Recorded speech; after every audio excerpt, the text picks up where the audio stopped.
예, 코로나19의 여파로 굳게 닫혔던 김해공항 국제선 하늘길이 이제 다음 달부터 확대돼서 열립니다.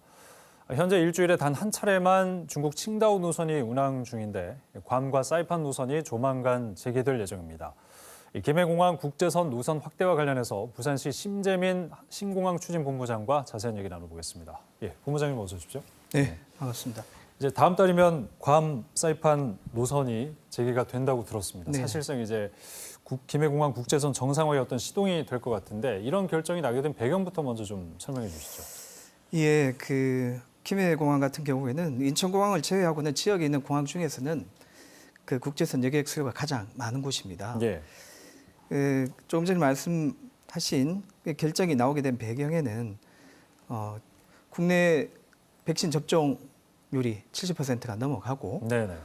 또 그간에 정부가 역학조사를 통한 확진자를 추적하고 신속하게 찾아내는 데 초점이 맞춰졌었다면 이제부터는 코로나 확산을 억제하는 정책이 중증 질환자, 위중증 질환자의 관리로. 증가를 예. 줄여가고 또 치명률을 최소화하는 방향으로 예. 패러다임이 바뀌고 있다 보니까 이러한 상황에서 이제 국제선 운항 재개가 조심스럽게 시작되는 것으로 보여집니다. 네, 그동안 뭐 여행 관광업계가 사실 큰 힘든 시기를 보내지 않았습니까? 네.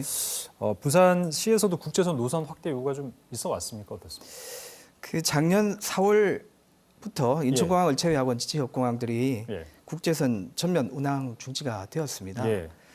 그러다 보니까 지역의 항공업계라든지 관광업계에서는 매출이 80% 이상 감소를 하고 네네. 종사하시는 분들도 그 장기 휴직에 들어가거나 아니면 퇴직을 네. 하는 상황이 벌어지게 됐죠. 이런 상황이 벌어지니까 관련 업계에서는 지속적으로 국제선 운항 재개를 저희 시와 그리고 예. 또 정부 당국에 요청을 해 오셨습니다.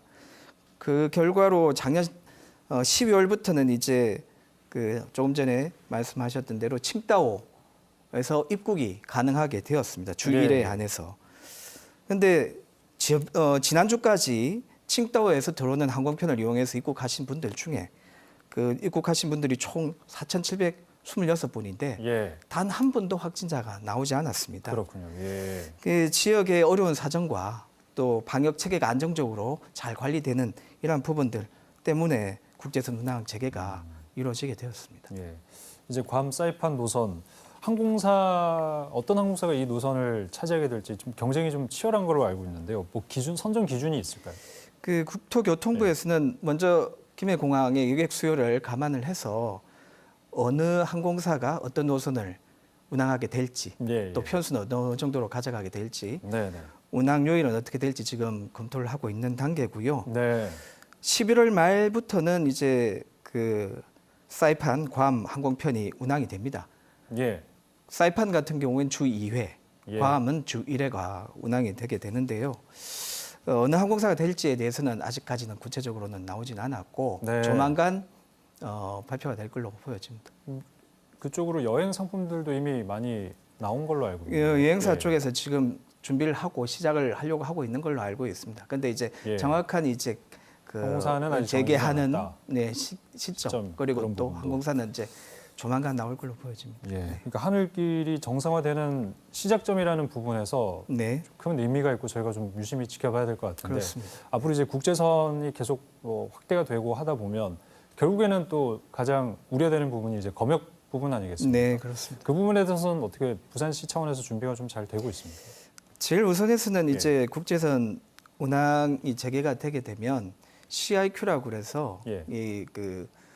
세관 그리고 출입국 관리 예. 검역 부분에 있어서는 정부 차원에서 지원 인력이라든지 지원 네. 체계를 체계적으로 더 강화하고 예. 준비를 해 나가고 있습니다. 예, 예. 저희 시 차원에서는 만에 하나 항공편을 이용해서 입국하는 분 중에 확진자가 발생하거나 한다면 사전에 이제 찾아내기 위한 선별 검사소를 공항에 운영하는 부분에 대한 네. 검토도 좀 하고 있고요.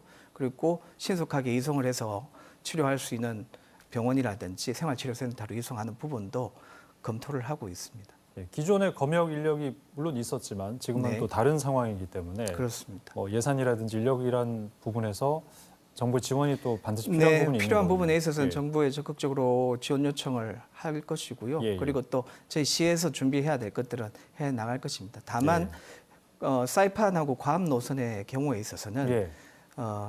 국내 백신 접종자들 그리고 또 가족이 한해서만 단기 관광 목적으로 다녀오는 그렇죠. 경우이기 예. 때문에 사실 지금 현재 체계만 잘 유지를 해도 충분히 수용이 대응을 가능하다. 할 수 있으리라고 알겠습니다. 생각합니다. 예. 그리고 이제 또 한 가지 부산 시민들이 궁금해하시는 부분이 바로 유럽 직항 노선이지 않습니까? 네. 헬싱키 노선을 코로나19 직전에 부산시가 거의 될 것 네, 같은 네. 정도로 그렇습니다. 추진을 네. 해왔었는데 코로나 때문에 잠깐 무산이 된 것 같거든요. 이거 직항 무산, 개선을 네. 어떻게 무산은 아니고요.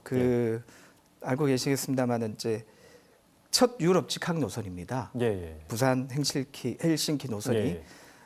이 부산 헬싱키 노선 같은 경우에는 2019년도에 문재인 대통령께서 그 핀란드 국빈 방문 시에 그 결실이 맺어진 예. 부분이고요. 사실 지난해 3월에 취항 예정이 되어 있었습니다. 그렇죠. 예. 근데 코로나 팬데믹 상황 때문에 이게 연기가 된 상황이고요. 예. 그래서 이미 그 슬라시라 그래서 항공기가 뜨고 내리는 그 부분에 대한 예. 부분 그리고 운항 허가는 이미 나와 있는 상태이기 때문에 최대한 빨리 취항이 될 수 있도록 저희도 적극적으로 건의를 하고 있고 부산 헬싱키 노선을 운항하는 피네어 측에서도 예. 늦어도 내년 3월 안에는 취항을 하겠다 하는 입장입니다. 그렇군요. 지금 직함이 신공항 추진본부장이신데 네. 신공항 추진과 관련한 일도 분명히 또 열심히 네. 하고 계시겠지만 이제 김해공항 지금의 공항 정상화를 위해서도 좀 철저히 대비를 해주시기 바랍니다. 네, 오늘 열심히 말씀 잘 하겠습니다. 들었습니다. 고맙습니다. 감사합니다.